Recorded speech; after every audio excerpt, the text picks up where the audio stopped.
La inflamación es una de las reacciones primarias a la infección. Es la reacción protectora del organismo hacia cuerpos o patógenos extraños, la cual posee efectos colaterales adversos, como la fiebre, aumento del volumen corporal por la acumulación de líquidos, eritema y dolor.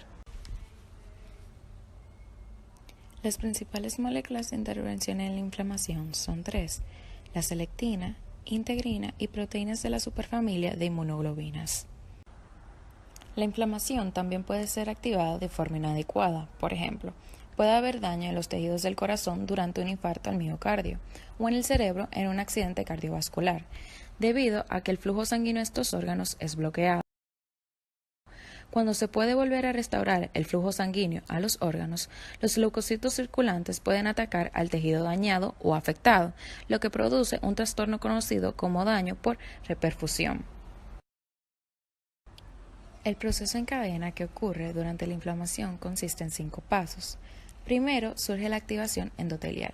Comienza cuando las paredes de las vénulas se activan como respuesta a señales químicas del tejido cercano dañado. En segundo lugar está el atrapamiento de neutrófilos. Las células endoteliales que recubren estas vénulas se vuelven más adhesivas para los neutrófilos circulantes y así pueden atacar rápido y inespecífico a los patógenos invasores.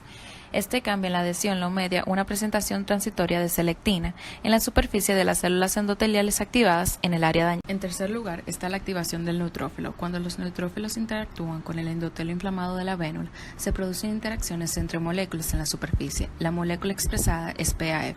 El PAF se une con un receptor en la superficie del neutrófilo y emite una señal que indica al neutrófilo intensificar las actividades de unión de ciertas integrinas.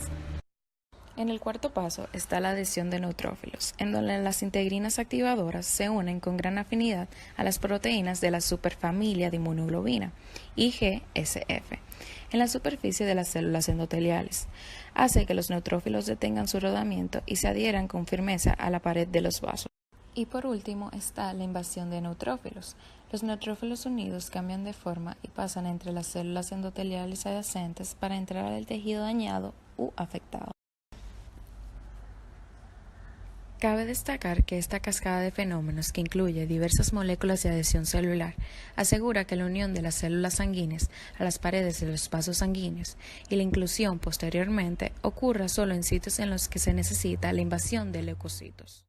La importancia de las proteínas integrinas en las reacciones inflamatorias son vitales para la adhesión de los leucocitos.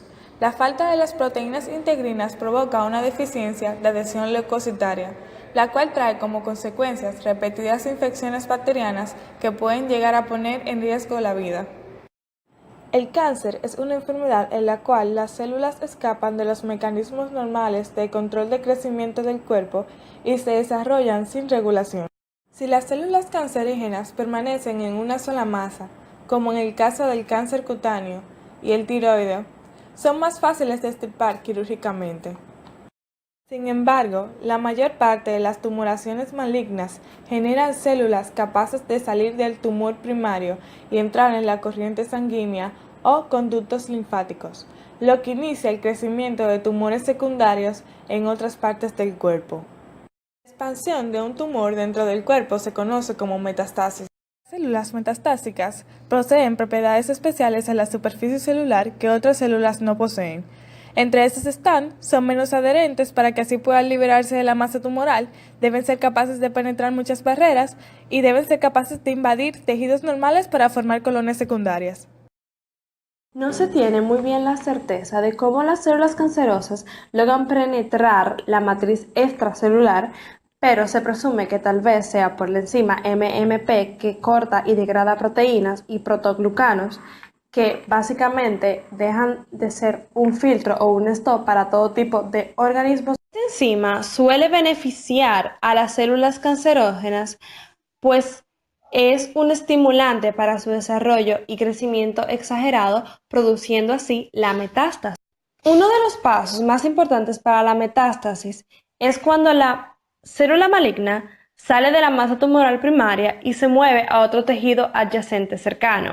Si existe una buena señalización celular, entonces la cadena será beneficiaria y dará un buen proceso de adhesión celular. Más sin embargo, si se comete algún error durante la señalización, la caderina pasará a ser caderina E, entonces esta da paso a la metástasis. Entonces, a la conclusión que se ha llegado es a inhibir el MMP y la caderina E, de manera que la metástasis nunca se dé.